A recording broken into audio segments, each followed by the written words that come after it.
Hello everyone, welcome to EG Chemistry, and this video is on assignment 5 of atomic structure. तो इस assignment में बच्चों अपन लोग पहले कुछ क्वेश्चंस जो हैं, शुरू के 6 क्वेश्चन 7 क्वेश्चन 6 क्वेश्चंस जो हैं, ये जो आपने स्पेक्ट्रम ऑफ हाइड्रोजन पढ़ा होता है उसमें जो अलग अलग सीरीज होती हैं उनसे रिलेटेड है। लाइमन सीरीज, बाल्मर सीरीज, इन पर बेस्ड कुछ क्वेश्चंस हैं। Second half of the assignment में अपने पास कुछ क्वेश्चंस रहेंगे जो डी ब्रोगलीज हाइपोथेसिस और हाइजेनबर्ग्स अनसर्टेनिटी प्रिंसिपल पर बेस्ड है। तो ये 10 क्वेश्चंस आई होप आपको इस टॉपिक को या तो बेटर प्रिपेयर करने में, रिवाइज करने में हेल्प करेंगे। तो अपन जल्दी से इनको डिस्कस करते हैं एक एक करके, सारे 10 क्वेश्चंस, कोई भी छोड़ना नहीं है, सारे पूरे कंप्लीट करके ही जाना है। तो भाई पहले क्वेश्चन से स्टार्ट करते हैं हम लोग। क्या कह रहा है हमारा पहला क्वेश्चन? लेट्स सी, स्क्रीन पे देखो सब लोग, क्या दिख रहा है अपने को कि अ गिवन डायग्राम, ये डायग्राम दे रखा है, indicates the energy levels of a certain atom। कौन सा एटम हमें नहीं बताया है। when the system moves from 2e level to e level, 2e से e जाता है, photon of wavelength lambda is emitted. तो इस फोटोन की वेवलेंथ लैम्डा दी हुई है जो निकलेगा यहाँ से। The wavelength of the photon emitted during the transition 4e to e is. अगर इस की वेवलेंथ लैम्डा है तो इसकी वेवलेंथ क्या है, ये हमसे पूछ लिया गया है, भाई ये बता दो। तो अपन क्या करते हैं, इस डायग्राम को अपन ने बना लिया है। इसमें 2e से e की वेवलेंथ लैम्डा दी हुई है और 4e/3 से e की वेवलेंथ अपने को कैलकुलेट करनी है। तो हम क्या करते हैं, delta E is equals to जो चेंज इन एनर्जी है इलेक्ट्रॉन का, that is equals to H C by lambda का हम यूज करेंगे, जिससे हमको वेवलेंथ की रिलेशन एनर्जी से मिलेगी। तो हमको ये दिया है कि भाई जब डेल्टा ई 2e से e है तो वेवलेंथ लैम्डा है, इससे हमने एक रिलेशन बना लिया कि delta E is equals to, जो हमारी डेल्टा ई है वो कहाँ से कहाँ है, 2e से e तक गया है, and this is equals to H C by lambda. तो ये अपनी पहली रिलेशन बन गई भाई। अच्छा, सेकंड केस में कहाँ से कहाँ गया, 4e/3 से e गया है, तो डेल्टा ई जो है दैट इज 4e/3 माइनस ई। तो यहाँ से अपने को रिलेशन मिल जाएगा कि e/3 is equals to H C by lambda. अपने को दिया नहीं है बच्चों, तो अपन क्या करते हैं, इस लैम्डा वेवलेंथ को x मान लेते हैं। तो ये जो e/3 आएगा ये डेल्टा ई हो गया, और एच सी बाय लैम्डा की जगह पर x रख देते हैं, तो ये x आ गया। अब इक्वेशन 1 और 2 अपने पास एक रिलेशन ये है, e is equals to H C by lambda, इसको यहाँ यूज कर लेते हैं। तो e is equals to H C by lambda यहाँ रख देते हैं। और दूसरी है e/3 is equals to H C by X. अपन ने अज्यूम किया है कि वेवलेंथ x है, तो e/3 is equals to H C by X. तो अपन ने क्या किया, इक्वेशन 1 और इक्वेशन 2 को यूज करके रेशियो निकाल लिया। तो यहाँ एच सी बाय लैम्डा और एच सी बाय एक्स, इस तरफ e upon e/3, H C by lambda upon H C by X. अब इसमें क्या होगा, ये e और e कैंसिल हो जाएगा, एच सी और एच सी कैंसिल हो जाएगा, x ऊपर जाएगा, लैम्डा नीचे आएगा, और अपने को रिलेशन मिल जाएगी 3 is equal to x by lambda, है ना। और यहाँ से अपने को सिंपल रिलेशन मिल गई कि x is equals to 3 into lambda. ये अपना आंसर हो गया, और अपना ऑप्शन नंबर डी अपने को दिख रहा है कि 3 लैम्डा अपना आंसर आ गया है। तो सिर्फ जो रिलेशन आपको दी हुई थी उसी का यूज करना था, और delta E is equal to H C by lambda से फोटोन की वेवलेंथ और एनर्जी डिफरेंस को अपन रिलेट कर सकते हैं, इसका यूज अपने को करना था। आगे बढ़ते हैं, कुछ और क्वेश्चंस करते हैं भाई। क्या कह रहा है अगला question? Next question, what does this next question say? The number of possible spectral lines and bracket series of hydrogen spectrum when electron jumps in the ninth excited state, sorry, when electron present in the ninth excited state returns to the ground state is। तो electron ninth excited state में, तो पहली बात तो ये पता होनी चाहिए कि कौन सी स्टेट है। तो ninth excited state is basically n equal to 10। यहां से कहां जा रहा है, इससे ब्रैकेट सीरीज की निकालनी है।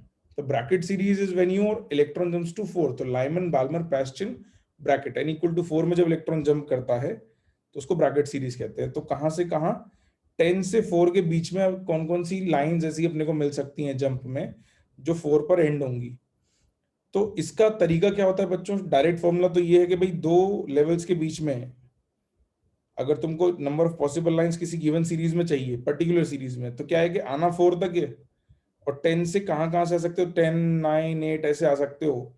तो उसका डायरेक्ट फॉर्मूला हो जाएगा n2 माइनस n1। तो n2 की वैल्यू यहाँ 10 रख देते हैं, और n1 की वैल्यू 4 रख देते हैं, तो अपने को 6 वैल्यू मिल जाएगी। तो 6 अपना आंसर हो जाएगा। इसको डायग्राम से समझ लेते हैं कि भाई इलेक्ट्रॉन जो है वो 10 से नीचे आने हैं, अलग अलग तरीके से आएंगे, या तो डायरेक्ट आएगा, या एक जम करके फिर आएगा, या यहाँ जम करके आएगा, कैसे भी आए।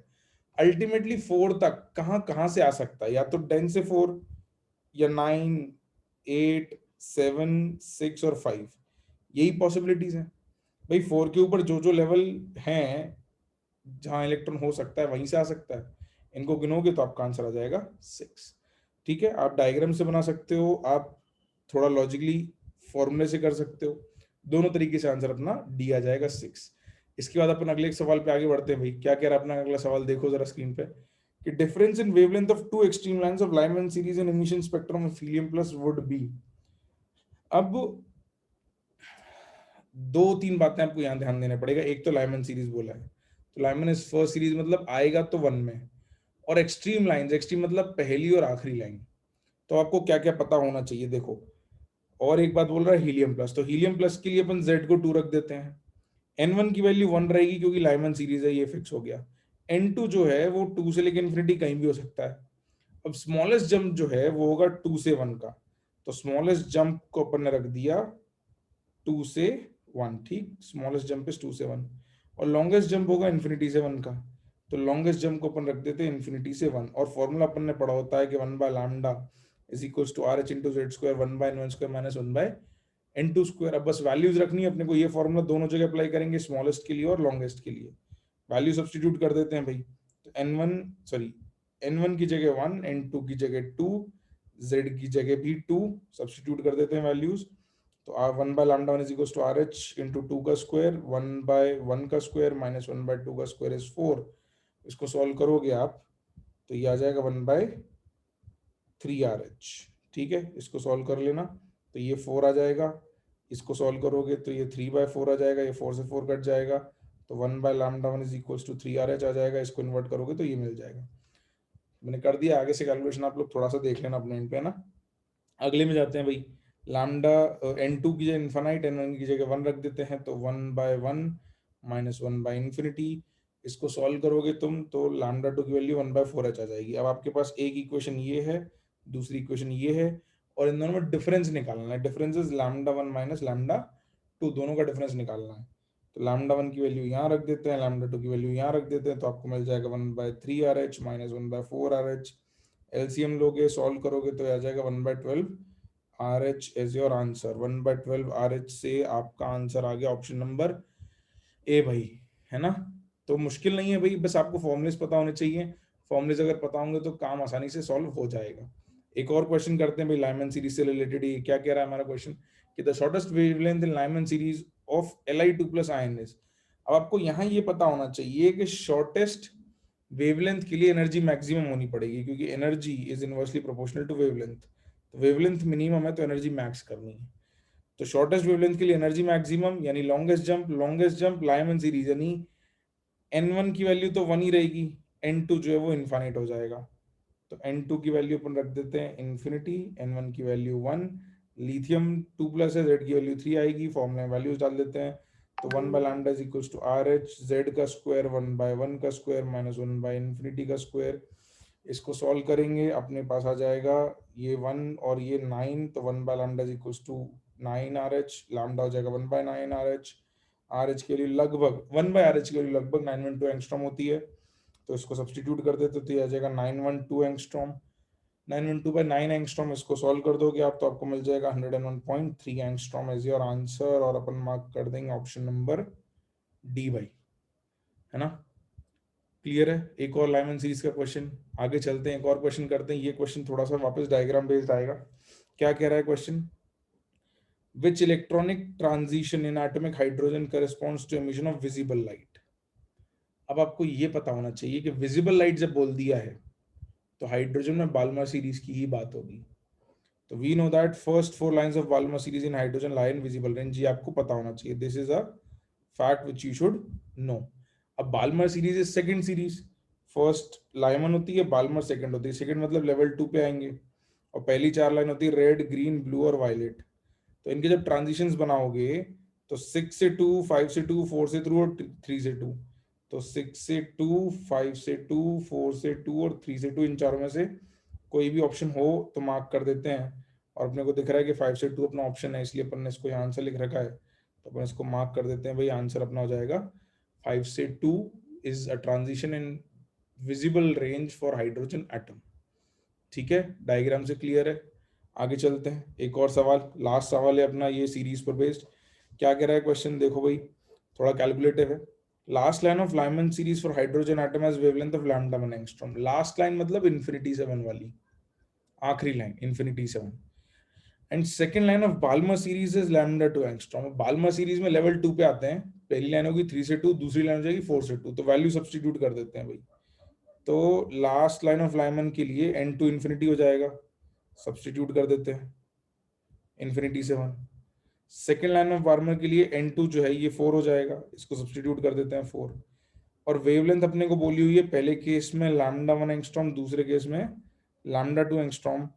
n1 n2 लैम्डा 1 है, सब्स्टिट्यूट कर देते हैं वैल्यूज उठा के, यहाँ भी लैम्डा और n1 n2 इनकी वैल्यू सब्स्टिट्यूट कर देते हैं, अपने को इक्वेशन मिल जाएगी। तो 1 by lambda 1 is equals to R H into Z का square, 1 by n1 is 1 minus 1 by n2 is infinity.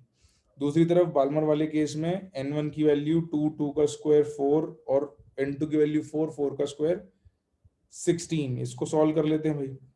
इसको सॉल्व करके पहले केस में हमको मिल जाता है 1 by lambda 1 is equals to R H, ठीक है, ये सब 1 आ जाएगा।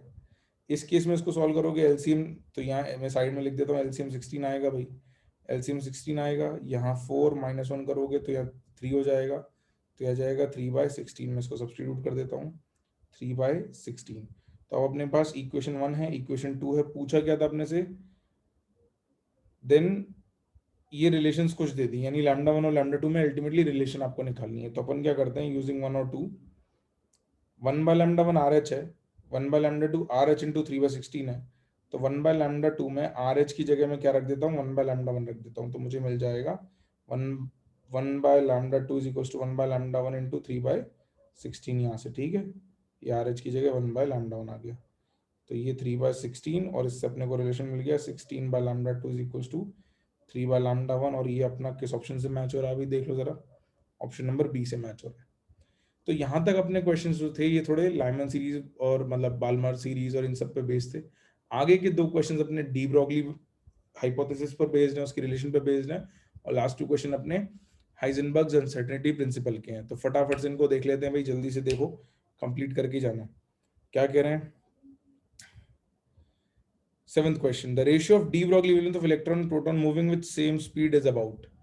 तो यहाँ पर एक रिलेशन होती है, वो अगर अपने को याद हो तो अपना काम जल्दी हो जाएगा। क्या कि mass of proton is to mass of electron लगभग 1836 टाइम्स होता है।